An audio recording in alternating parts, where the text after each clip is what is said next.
আজই সাবস্ক্রাইব করুন এবং দেখুন আপনার প্রিয় শো। ওরা কেউ চিনতে পারেনি তো আমাকে? স্রোত আমাকে চিনতে পারেনি তো? কেন রে মেজদি ভাই, কেন সারা জীবন ধরে কেবল ভুল করে গেলি? হ্যাঁ স্যার এই জাস্ট পৌঁছলাম। হ্যাঁ বিজন স্যার এখানে ফোন করে দিয়েছিল, কোনো অসুবিধা হয়নি। আর লাকিলি আমরা সিনিয়র সার্জেন্টকেও পেয়ে গেছি। হ্যাঁ এই যে সরিতে ঢোকাবো। কিন্তু ওর সেন্স আছে? তোমরা ওকে কথা বলিয়ে জাগিয়ে রেখেছো? হ্যাঁ স্যার সেন্স আছে, অনেক কিছু বিড়বিড় করেছে সারা রাস্তা। ওটা শান্ত। হ্যাঁ আমি একবার কথা বলবো। স্যার স্যার স্রোত একবার কথা বলবে স্যার। হ্যাঁ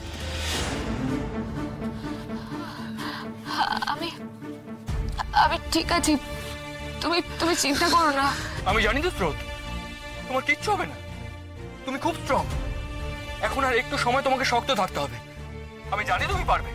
এখন গুলিটা বের করা অব্দি একটু ওয়েট করতে হবে। সেটা হয়ে গেলে তুমি একদম সুস্থ হয়ে যাবে, একদম সুস্থ হয়ে যাবে। প্লিজ তাড়াতাড়ি এসো।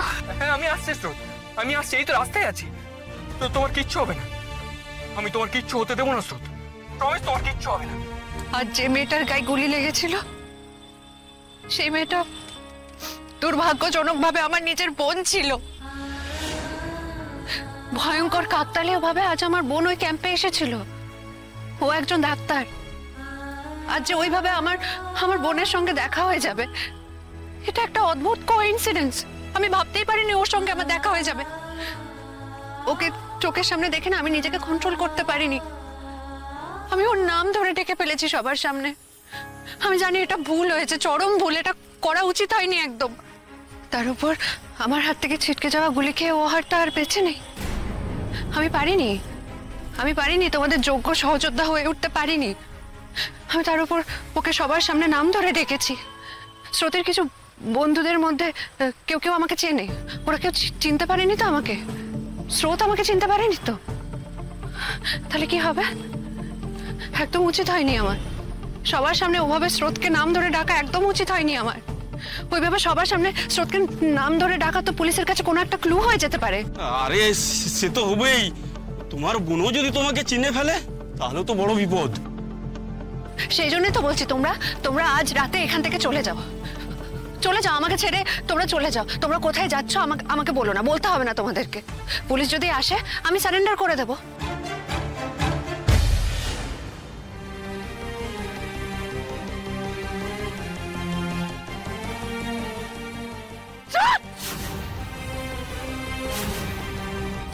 মেজদি ভাই,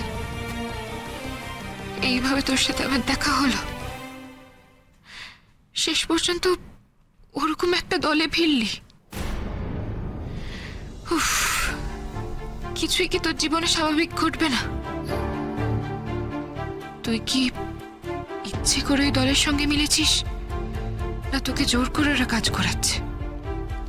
কেন রে মেজদি ভাই, কেন সারা জীবন ধরে কেবল ভুল করে গেলি? কেন এমন করলি তুই?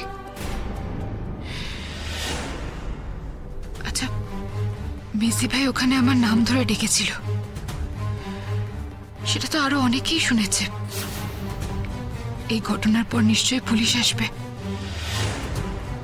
পুলিশ যদি জানে ওই দলের কেউ আমাকে চেনে, তাহলে তো মেজদি ভাই আরো বিপদে পড়বে। কি করব আমি? পুলিশ জিজ্ঞেস করলে মেজদি ভাইয়ের কথা বলবো? না না, আমি কাউকে জানাবো না যে আমি মেজদি ভাইকে চিনতে পেরেছি। দিদি ভাই কেউ না।